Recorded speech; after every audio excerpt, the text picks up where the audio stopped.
Breaking news mga kababayan ko. Naku po, magugulat kayo. Senador Marcoleta, talagang binulaga. Yung Senado ngayon, Attorney Kapunan, natulala at nagulat bigla nang makitang sumilip si Senador Marcoleta. Kasi nga bali-balita at nag-viral na si Senador Marcoleta ay hindi guilty. Plunder case kay Marcoleta, may butas. Campaign donation, ginawang gift. Naku po mga kababayan ko. Kaya dito nagsitakbuhan sa takot sila Tuplok at Pinky. Dahil dito, biglang napalundag si Alan Cayetano dahil meron ng Marcoleta na bibigwas sa mga bendalo na mali-maleta ang binulsa. Kaya dito mga kababayan, bago natin ipakita itong kay Marcoleta, dito muna kay Kapunan, paano sinuplak ng abogado ni BP Sara. Talagang natulala ito kasama nila Dilima Luistro. Habang nagkakape, nanginginig. Hindi makatingin kay Marcoleta dahil sa takot. Mga kababayan ko, meron na naman susupalpal sa kanila. Magaling magtanong, magaling mag-analisa. Kinakatakutan na senador. Kaya nga, ginawan ng kaso para mapatahimik nila. Pero hindi nila maiipit, hindi nila mapapasuko, hindi nila mapapatigil ang katwiran at katotohanan ng mananaig. Dahil kay Marcoleta, may pag-asa ang taong bayan. Magagalit na naman sa akin mga bobolista dito, mga tangalista. Ba't sa tuwing sinasabi ko na lalaya si Marcoleta, natataranta kayo, nagugulat kayo? Dahil meron na naman sasampal at bubugbog sa mga pagmumukha nyo pag lumabas si Marcoleta. Eto na. Panoorin po natin hanggang dulo para malaman yung katotohanan. Mga bobolista, makinig kayo. Magkomento kayo para maganda. Okay? Totoo kaya na si Senador Marcoleta ay lumaya na at sumabog sa galit sa Senado? Nagsanib pwersa sila ni BP Sara at ni Alan Cayetano. Nagsitakbuhan ng mga grupo ni Dilima at Luistro na taranta. Nako po, yan ang panoorin natin kung totoo. Nagkagulo daw, di umano. Okay? Panoorin natin kung totoo. Punta ngayon tayo sa first quarter. Anong observations mo dito sa nakikita mong first quarter accomplishment report? Based on this first quarter accomplishment report, meron pong dalawang items dito na hindi kasama dun sa allowable confidential expenses under item 4.8 of the Joint Circular 2015-01. Anong ibig sabihin ng hindi allowable? Bawal? Bawal ba? Opo, kasi yung listahan po ng allowable confidential expenses under 4.8 ng Joint Circular ay exclusive. So kapag hindi po kasama doon, hindi po pwedeng paggabitan ng kanilang confidential fund. Aside from itong sinasabi mong bawal na paggamit ng confidential fund appearing in this document, meron ka pa bang ibang observation? Meron din pong line item for the payment of reward under item B po nung kanilang Dito mga kababayan, susupalpalin ng abogado ni Sara at ng presiding officer na si Chis Escudero. Kasi nga mga kababayan, tila sablay-sablay yung mga sinasabi ni Kapunan. Natulala si Luistro at si Dilima dito. Napatakbo na sa takot. Dahil nga si Marcoleta biglang dumating. Alaka, totoo kaya? Nako po, panoorin natin. Magugulat talaga mga bobolista dito. Hindi na alam ang gagawin ng mga ito. actual outcome and accomplishment at wala po silang sinubmit na any document evidencing the success of the information gathering or surveillance activities on account of the information given by the informer as required po under item 4.8.5 of the joint circular. So itong linalagay dyan ng payment of reward, ang sinasabi mo, Mr. Witness, based on the joint circular, violation ba ito? Yes, ma'am, that is a violation po. Bakit ulit violation itong nakalagay dyan? Violation po siya since hindi po siya compliant dun sa conditions ng payment of reward, which is yung dapat meron po siyang supporting document evidencing the success of the information gathering or surveillance activities on account po ng information given by the informer. Sa lahat ng mga liquidation documents na binigay sa'yo or sinubmit sa office ng COA ICFAO, wala bang any dokumento na nagpapatunay na ang rewards na binigay sa informant ay nag-result ng successful activity? Based on their submissions po, wala po, ma'am. Meron pa bang observation dito?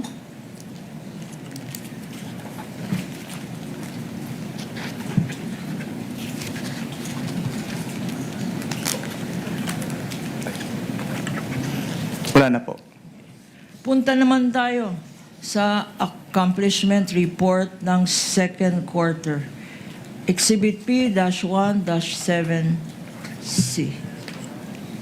Any observations? Ano naman ang masasabi mo dito sa accomplishment report na inapprove mismo ng Vice President Sara Duterte?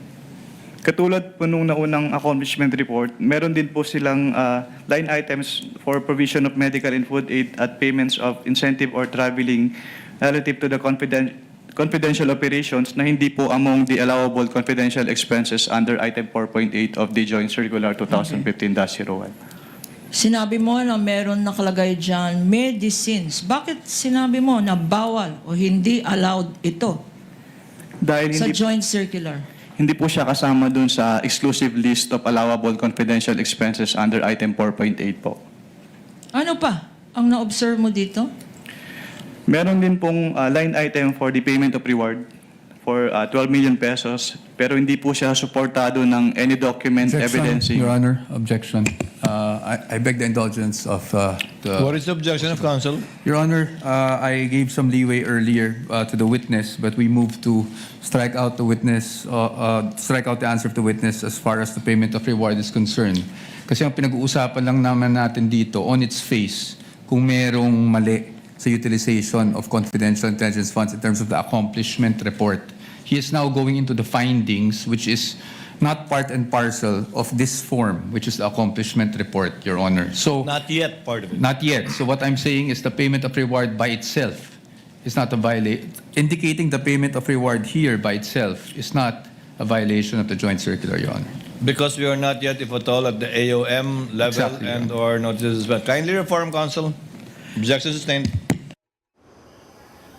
Ayan mga kababayan, sablay na dito si Kapunan. Tila natataranta na. Dahil nga si Marcoleta, sisilip daw eh. Talagang magtatanong daw si Marcoleta eh. Yan yung sabi. Okay? Magagalit na naman yung mga basher na bobolista. Mga tangalista. Naniniwala kayo sa 20 pesos sa bigas hanggang ngayon. Niloloko na kayo, binubudol na kayo, tuwang-tuwa pa kayo. Bridget! O, tuloy natin. Ito bang payment of rewards kasama dyan sa tinatawag na allowable expense ng confidential funds? Based on item 4.8 po, yes po, subject to the 3 conditions as enumerated po. Okay. Ano itong 3 conditions? Under item 4.8.5 of the joint circular, payment of rewards must be made to non-employees of the informers who must be non-employees of the agency concerned, subject first to the approval of the head of the agency, second to the submission of documents evidencing the success of the information gathering or surveillance activities on account given by the informer, and thirdly po, it must be directly related to the confidential operations of the concerned agency. At sa mga requirements na sinabi mo, compliant ba ang Office of the Vice President? Based on their submissions po, hindi po sila nag-submit ng any document evidencing the success po of the information gathering or surveillance activities on account of the information given by the informer. Before we proceed to the third quarter and your further observations dito sa second quarter, magkano ba ang sinabi na Kamukha ni Dilima. amount na ginamit sa confidential funds para Naguram sa ni. medicines? Can you repeat the question po? What quarter po? Okay. Magkano ba, if you know? Kasi ikaw nag-evaluate. Magkano ba ang ginastos para sa medicines For what quarter po, ma'am? Sorry. for the second For quarter? the second quarter. Based on this accomplishment report po, yung provision of medical and food aid ay nagkaka-amount po ng 40 million pesos. Magkano ulit? Based po on this accomplishment report, yung provision of medical and food aid ay 40 million pesos po yung amount. Sa first quarter naman, meron bang entry dyan na nakalagay medicines? Meron pong entry dito for provision of medical and food aid for 40 million pesos po. 40 million pesos. 42 million pesos. 42 million pesos ang nakalagay. Dito mga kababayan, kahit anong pilit nila na siraan si Sara Duterte, na sinasabi nila betrayal of public trust, yung si BBM nila na si Mimi M na si Ngagba, tuloy-tuloy ang pagbagsak ng kanyang numero, kagaya ng mga sumasabog na survey sa mga rating nila. Nako, negative 0 na itong si BBM. Samantalang si Sara, tuloy-tuloy ang pagsabog. Talagang nasa positive 60 na yata hanggang 70. Habang sinisiraan nila si Sara, tuloy-tuloy naman ang pagsikat ni Sara. Nakita nyo naman yung mga pasabog di umano ng mga prosecution. Wala naman makitang pasabog na ebidensya mula kay Mato Bato, mula dun kay Madriaga, kay Trillanes. Inaantay natin si Trillanes, mga kababayan, na isa lang.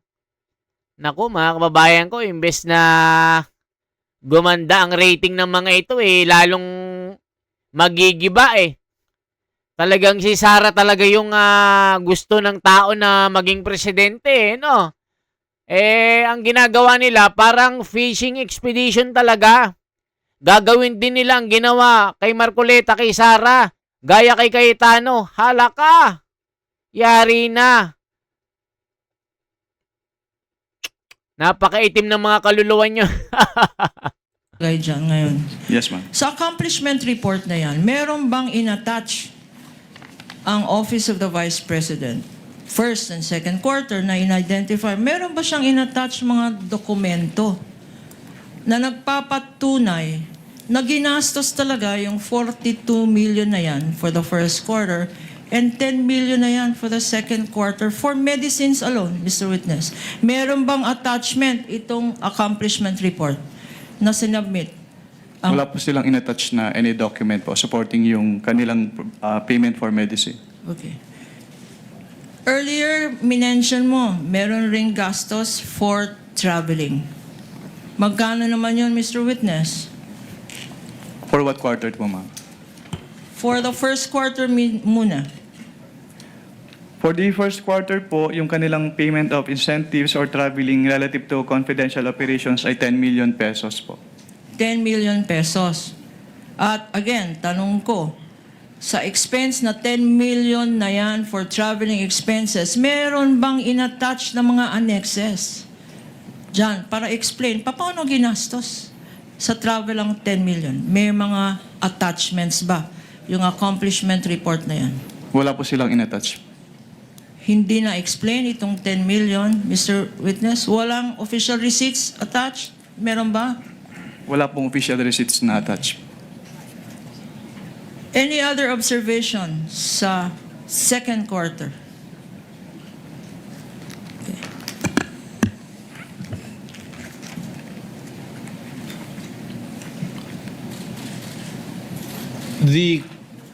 There you go. Okay. Same lang po with the first quarter yung findings po dito. Sa third quarter naman po tayo pumunta. Exhibit P-1-17.7-D. What are your observations? Ano naman ang masasabi mo dito sa accomplishment report ng Vice President? Imagine calm, hydrated. Ayan mga kababayan, na denied po ang request ni Kapunan kasi pa-importante. Kala mo kung sinong VIP mga kababayan, sinabuntuloy ni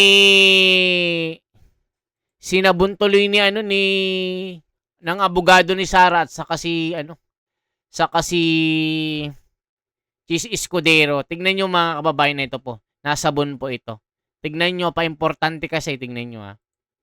At this juncture, Chair would now like to recognize, with the permission of the Honorable Chua, the prosecutor, rather the counsel for the panel of prosecutors, Attorney Kapunan, and Chair instructs the clerk of court to bring the witness, Mr. Wamil, before the witness stand.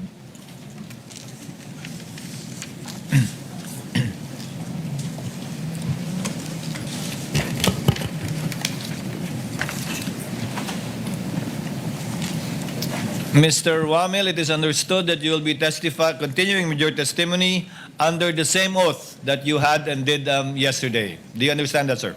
Yes, Your Honor.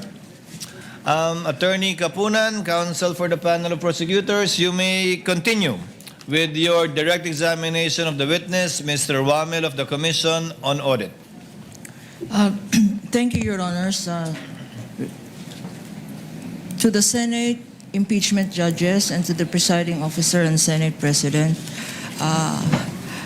I beg the indulgence of this honorable court to start this with a recess. Kala mo sino eh. The reason this is necessary, Your Honor, is because yesterday, when Dito, akala kung sinong VIP, mga kababayan. Pa-VIP itong si Kapunan. Gusto magpahinga para lang makapagpahinga siya. Tingnan nyo ha. Nabigwasan tuloy dito. prosecution asked for a recess with the permission or consent of the counsel for the respondent, we started to identify and cross-check the 845 acknowledgement receipts. Unfortunately, time ran out, and our assisting counsels only were able to show half of it, Your Honors. Although this court will recall that under Rule 130, Section 3, in coordination with Section 7, we were able to mark a tabulation or a summary prepared personally by this witness, Your Honor, to preempt any possible objection of the respondents and any manifestation that they were not allowed to compare the copies of our exhibits and their own exhibits as regards the rest of the acknowledgement receipts, Your Honor, unless they will stipulate that there is no need, Your Honor, then it becomes necessary for a brief recess, Your Honor. Counsel, for what purpose is the recess? Your Honor, please, yesterday, when we resumed hearing yesterday, Your Honor, and we were going over these 3 boxes and several folders, Your Honor, it had to abruptly stop because we had resumed session. And at that time, our associates noted that kalahati lang po ang natapos sa pag-compare. Counsel, the presiding officer will have a query first beforehand. Yesterday, you presented a summary Pahiya and a ito. table of his findings based on the 845 acknowledgement receipts contained in the Three boxes. three boxes. Yes, Your Honor. And you presented some samples. I count 1, 2, 3, 4, 5, 6 examples rather. So you mean to say you want to present more acknowledgement receipts as samples as part of the tabulation of the witness? No, Your Honor. What we would like to do now and inquire from counsel for the respondent is if it's no longer necessary for your associates to look over the said acknowledgement receipts, Your Honor, if they can manifest that and to preempt any possible technical objection in the future on their cross-examination or upon offer of these exhibits, Your Honor. Because these exhibits will have to be offered in due time. And we do not want it as an objection to the offer that they were not able to compare the rest of the acknowledgement receipts, Your Honor. Now, to preempt that, if counsel is willing to forego with that potential objection, Your Honor, we're ready to proceed. You're talking of only the acknowledgement receipts for the period covering December 21 to December 31, 2022. Yes, Is Your that Honor. what you're referring to? I think I know what counsel for respondent will already say, but yes, counsel for respondent, what is your comment on the manifestation of the counsel for the panel of prosecutors? Your Honor, we haven't stipulated on anything, so I don't see why there's a need to compare, actually. We haven't stipulated on anything. Actually, Attorney Kapunan, counsel for the respondent already said yesterday that just subject to cross insofar Yes. as the non-stipulated matters is concerned. That's correct. The counsel for respondent stipulated on everything you asked for in your list of documents except for that. Except for the acknowledgement receipts for the period covering December 21 to 31, 2022. My understanding, counsel, is that you will be presenting samples from the tabulation or summary of the witness. And as I said, you presented already 6. You may proceed to present samples or examples under each category of his table without prejudice, however many they may be, subject to your call and discretion, given the refusal to stipulate by the counsel for respondent, which is, of course, they would be well within their rights not to do so, given their own legal theory of the case. We submit, Your Honor. So kindly proceed, counsel. Oh, ayan mga kababayan na bulaga. Nako, akala mo kasi kung sino ito. Recess, hindi naman pala ready. O itong sabi, Filingera. Nako po, Filingera. Kamukha ni Dilima. Sabi ni Vito Genovese, parang baliktad ang flag sa pagkalagay kapag inikot mo sa isip. Nako po, parang ango-ango naman si Kapunan. Mukha pa lang tablado na. Mr. Wamil, magmula ka pa kahapon, palaging new jackets ka ha. Umpisa pa lang, trabaho, pahinga, gusto. Akala ko makakalusot, sabi ni Kapunan Bobo talaga mga commenters dito. O, tignan nyo. Nadamay sa love triangle. Sino ito? Ayan mga kababayan. Nako po, kawawa. Kawawa si Kapunan. Hindi pinagbigyan ni Chis Escudero. Kasi nga, nakikita si Marcoleta dun sa pintuan. Kinabahan si Kapunan at Dilima. Kasi nga alam nila na masasampal sila ng katotohanan at matatadyakan ng ebidensya. Kita nyo ang nangyari. Puro parang walang kabuhay-buhay itong ginagawa ni Kapunan dito. Gusto agad recess. Wala pang ginagawang trabaho. Diba mga kababayan ko? Kaya dito, pag lumaya si Marcoleta, yari kayo. Bugbog sarado kayo lahat dyan. Kahit sino, sasampalin ni Marcoleta. Pag lumaya ito kasi bali-balita, lalaya na talaga. Kayo mga bobolista kayo, tumigil kayo sa kakabas sa akin ha. Bakit kayo galit na galit sa akin pag si Marcoleta sinasabi kong lumalaya? Panoorin nyo kasi ng buo. Kaya kayo nasasampal ng 1,000 kamao ni Manny Pacman eh. Kaya kayo natatadyakan ni Marcoleta pag debate eh. Kasi wala kayo sa hulog eh. Pinaglulolo ko na kayo, pangako ng pangako sila ng 20 pesos sa bigas eh. Hanggang ngayon eh, umaasa kayo eh. Mga hestas barabas kayo eh. Di ba mga kababayan, yan yung sinasabi ng komento. Binabasa lang natin. Okay? Ito po ang balita natin, sumasabog. Anong sabi dito sa mga komento? Idol The Wonders, ang galing mo. Oh, I am supporter and it's true. Yes. You have to wait until the day that Marcoleta will be a free man again. Sabi ni Raymart Montejo, saan si Marcoleta? Abangan mo. Jaime Gonzales. 'Di ba? Ma'am Mirna Aura, Ma'am Luke Isip, Gaspar Beltran, Imelda Facon, JJ, salamat po sa inyong lahat sa inyong suporta at palike na rin ang ating video, palike at i-subscribe nyo na pating FB natin. I-like nyo na rin mga kababayan ko. Ito yung ano natin, The Wonders Philippines natin. I-subscribe nyo na rin yung The Wonders Philippines sa atin mga kababayan. Ito po si The Wonders Philippines. Ayan po. Makikita nyo po dito. Ayan. Nagpo-post po tayo ng mga pictures. Ayan po yung ating ano. Tignan nyo po mga kababayan na ito po.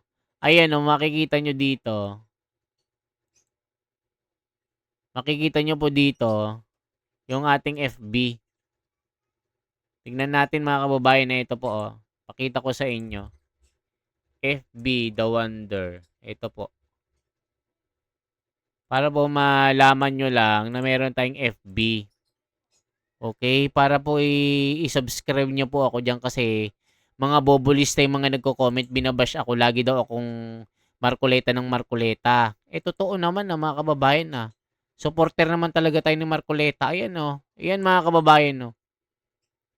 Kung makikita nyo, yan yung ating page mga kababayan. O ipakita ko sa inyo kung sino si The Wonders Philippines ha. Baka akala nyo The Wonders Philippines. Boracay. Tingnan nyo ha. Boracay Vlog. O eto. Check nyo. O eto. O, nakita nyo si The Wonders Philippines, Xiaomi pala. O, yung mga basher ko, si The Wonders Philippines, Xiaomi yan. Ayan si The Wonders, o. Nakita nyo ako yan. Model po ako sa Boracay. Inimbita ako ng isang agency. Ayan, o. Nag-model ako doon. Ako yan. Kaya kayo mga bobulista kayo, pag nasaan nyo na ako, kagat-kagatin nyo, pisil-pisilin nyo yung abs ko, okay? Yan, no. Akala nyo si The Wonders, ganun-ganun lang. Model pala ito. Puso, oh. okay lang. Kita nyo yung mga nai-interview ko, yan, no, mga chika, bebe. Sinasabi ko, single ako. Na single kayo. Pero misis ko, galit na galit sa akin. Oy, grabe, mama. Yan yung mga kuno ko. Tumagal ka, mama.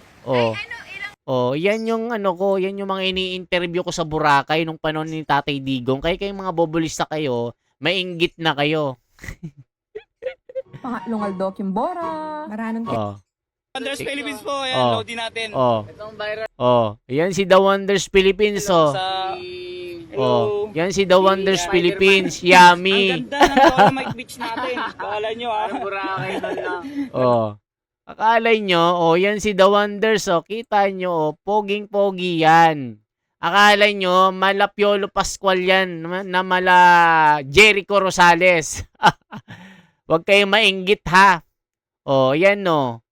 Ayan, kasama ko sila Pugong Biyahero nung nasa bundok pa kami, okay? Kaya kayong mga bobulista kayo, tumigil kayo. Yan si Diwata. Ayan. Nung kasama ko pa si Alvin, nung sikat pa siya, Pero ngayon, hindi na. Iniwan na ng mga vlogger pagkatapos gatasan. Oh. O, di ba? Ayan, no. O, yung mga followers ko na nasa Boracay, Manila tayo, o, malapalawan na sa ganda nung si Tatay Digong ang namamahala. Pero ngayon, ang dugyot na. O, kita nyo mga kababayan, o, mga foreigner yung mga kasama natin. Ayan, no, sinasabi ko na may misis ako pero hinahabol ako ng mga foreigner. Diba yan, no? Parang Boracay ang bakasyon muna tayo dito. Tingnan nyo. O, kita nyo, o. Nung nasa Boracay kami, kasama ko si Benny Antiporda at mga vloggers din. O, kita nyo? O, sino pa? O, ano pa? O, yan si The Wonders, o. Kita nyo, yan, o, ang pogi, o. Mala Jericho Rosales ang tindigan, mala Robin Padilla ang kamao. Sulitin natin ang O. O, yan. O, nakikita nyo. Yan yung mga vlog ko dun sa Boracay. Hinahabol tayo ng mga chika baby dito. Kahit sinasabi ko may misis na ako pero hinahabol talaga ako dito. Mga kababayan, magandang araw Okay, sa inyo lahat. yan lamang po ang ating bahagi mga kababayan. Salamat sa inyo at tuloy-tuloy po ang ating ginagawang update sa impeachment at kay Marcoleta sa kanyang paglaya. Abangan po natin, okay? Salamat po ng marami at isubscribe niyo po ang ating YouTube channel. Mabuhay po.